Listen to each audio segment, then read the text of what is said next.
birds in skies and flocks of beast gods and scuttling golden beetles rolling dung balls down history. Crash! Hackles Nibley, with his scythe somehow still flashing in his hands, hit and almost rolled himself to mincemeat on the second floor, where the shadow of Samhain, druid, god of the dead, raised up his scythe upon a far chamber wall. Bang! George Smith, a Greek ghost, a Roman haunt, landed on the third floor near tar-painted porches which glued old wandering spirits to the sill. Thud! Henry Hank, the witch, plopped down in the fourth landing amid witches leaping bonfires in English, French, German countrysides. Fred Fryer, the fifth floor took him in a heap. The beggar landing among sounds of beggars begging the country roads of Ireland, starving.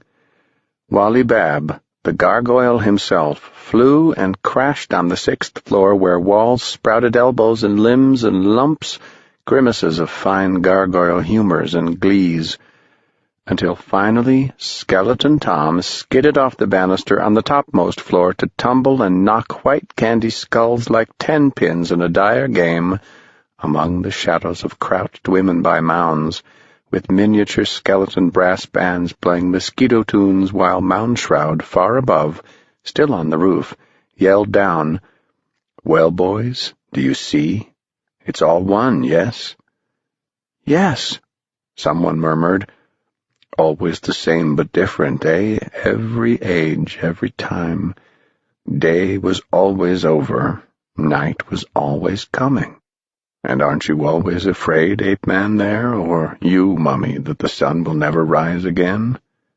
"Yes," more of them whispered, and they looked up through the levels of the great house and saw every age, every story, and all the men in history staring round about as the sun rose and set.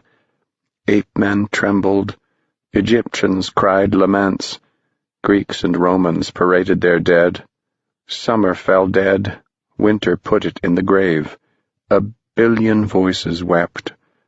The wind of time shook the vast house.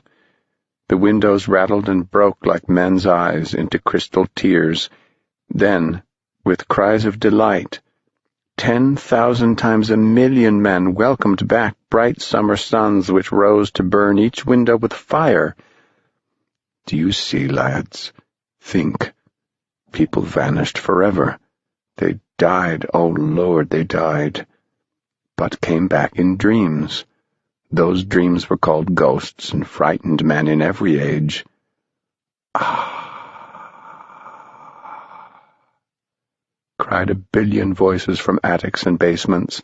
Shadows climbed walls like old films rerun in ancient theaters. Puffs of smoke lingered at doors with sad eyes and gibbering mouths. Night and day, summer and winter, boys, seed time and harvest, life and death, that's what Halloween is, all rolled up in one, noon and midnight. Being born, boys, rolling over, playing dead like dogs, lads, and getting up again, barking, racing through thousands of years of death, each day and each night. Halloween, boys, every night, every single night, dark and fearful, until at last you made it and hid in cities and towns and had some rest and could get your breath. And you began to live longer and have more time, and space out the deaths and put away fear, and at last have only special days in each year when you thought of night and dawn and spring and autumn and being born and being dead. And it all adds up. 4,000 years ago, 100 years ago, this year, one place or another, but the celebration's all the same. The Feast of Samhain. The time of the dead ones. All Souls, All Saints. The Day of the Dead. El Dia de Muerte. All Hallows. Halloween. The boys sent their frail voices up through the levels of time, from all the countries and all the ages, naming the holidays which were the same. Good, lads, good. Far off, the town clock struck 11:15. Almost midnight, boys. Halloween's almost over. "But," cried Tom, What about Pipkin? We followed him through history, burying him, digging him up, walking him in parades, crying him in wakes. Is or isn't he alive?" "Yeah," said everyone. "Did we save him?" "Did you indeed?" Mound Shroud stared. They stared with him across the ravine to a building where lights were going out. "That's his hospital, boys. But check his house, the final knock of the night, the last grand trick-or-treat. Go ask for final answers. Mr. Marley, see them out." The front door flew wide. Bang! The Marley knocker on the door gaped its bandaged jaw and whistled them farewell as the boys slid down the banisters and raced for the door.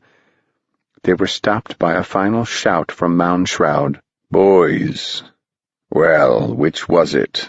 Tonight, with me, trick or treat?" The boys took a vast breath, held it, burst it out. "Gosh, Mr. Mound Shroud, both!" Rap went the Marley knocker, slam went the door, and the boys were gone, running down through the ravine and up along the street, gasping hot gusts of air, their masks falling to be trampled until at last they stopped on Pipkin's sidewalk and looked at the far hospital and back at Pipkin's front door. "You go, Tom, you," said Ralph, and Tom slowly edged up to the house and put his foot on the front step, and then the second step up and approached the door, afraid to knock, afraid to find the final answer about dear old Pipkin. Pipkin dead? Pipkin in the last funeral? Pipkin gone forever? No. He tapped at the door. The boys waited on the sidewalk. The door opened. Tom went in. There was a long moment of the boys on the sidewalk, standing cold and letting the wind freeze their most awful thoughts. "Well?" they yelled silently in at the house, the shut door, the dark windows. "Well? Well? What?" And then at last the door opened again, and Tom came out and stood on the porch, not knowing where he was. Then Tom looked up and saw his friends waiting for him 1,000,000 miles off. Tom leaped off the porch, yelling, "Oh, gosh! Oh, gosh! Oh, gosh!" He ran along the sidewalk, shrieking, "He's okay! He's all right! He's okay! Pipkin's in the hospital, took his appendix out at 9 tonight, got it just in time, doctor says he's great." Pipkin? Hospital? Great? The air jumped out as if each had been punched in the stomach. Then the air went in and out again in a great rave, a yell, a ragged shout of triumph. "Pipkin! Oh, Pipkin! Pip!" And the boys stood on Pipkin's lawn and the sidewalk in front of Pipkin's porch and house and looked with numb curiosity at each other as their smiles spread and their eyes watered and they yelled and the happy tears ran down their cheeks. "Oh, boy, boy, oh boy, oh boy, oh boy," said Tom, exhausted and weeping with happiness. "You can say that again," said someone, and they all said it again. And they all stood there and had a fine, happy cry. And since the whole night was turning soupy with tears, Tom looked around and revved them up. "Look at Pipkin's house. Don't it look awful? Tell you what we do." And they ran, and each came back carrying a lit pumpkin and lined them up on Pipkin's porch rail, where they smiled outrageous smiles to wait for Pipkin to come home.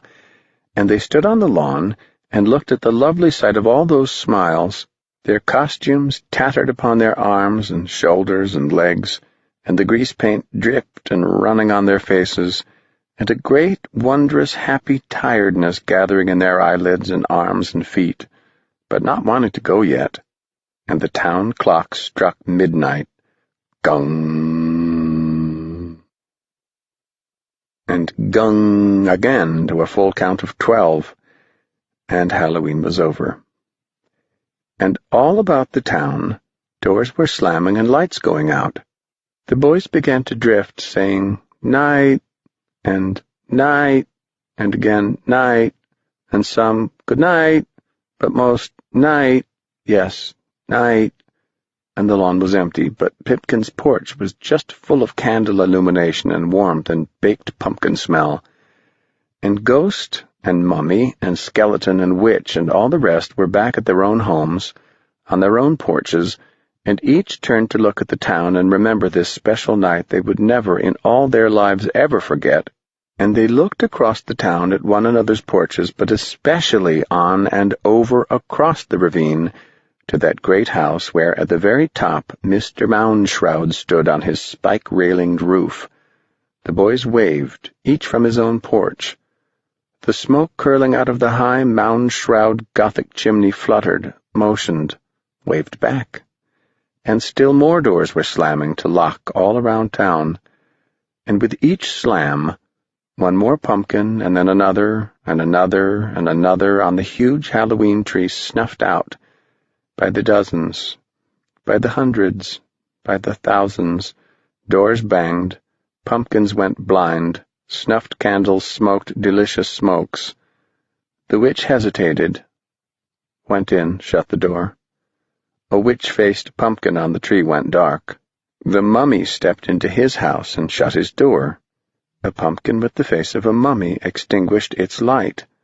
And finally, the last boy in all the town remaining alone on his veranda, Tom Skelton in his skull and bones, hating to go in, wanting to wring the last dear drop from his favorite holiday in all the year, sent his thoughts on the night air toward the strange house beyond the ravine. "Mr. Moundshroud, who are you?" And Mr. Moundshroud, way up there on the roof, sent his thoughts back. "I think you know, boy. I think you know." "Will we meet again, Mr. Moundshroud?" "Many years from now, yes, I'll come for you." And a last thought from Tom. "Oh, Mr. Moundshroud, will we ever stop being afraid of nights and death?" And the thought returned, "When you reach the stars, boy, yes, and live there forever, all the fears will go, and Death himself will die." Tom listened, heard, and waved quietly. Mr. Moundshroud, far off, lifted his hand. Click. Tom's front door went shut. His pumpkin like a skull on the vast tree sneezed and went dark. The wind stirred the great Halloween tree, which was now empty of all light save one pumpkin at the very top. A pumpkin with Mr. Moundshroud's eyes and face. At the top of the house, Mr. Moundshroud leaned out, took a breath, blew. His candle in his pumpkin head on the tree fluttered, died. Miraculously, smoke curled out of his own mouth, his nose, his ears, his eyes, as if his soul had been extinguished within his lungs at the very moment the sweet pumpkin gave up its incensed ghost. He sank down into his house. The roof trapdoor closed. The wind came by. It rocked all the dark, smoking pumpkins on the vast and beautiful Halloween tree. The wind seized 1,000 dark leaves and blew them away up over the sky and down over the earth toward the sun that must surely rise. Like the town, the tree turned off its embered smiles and slept. At 2 in the morning, the wind came back for more leaves.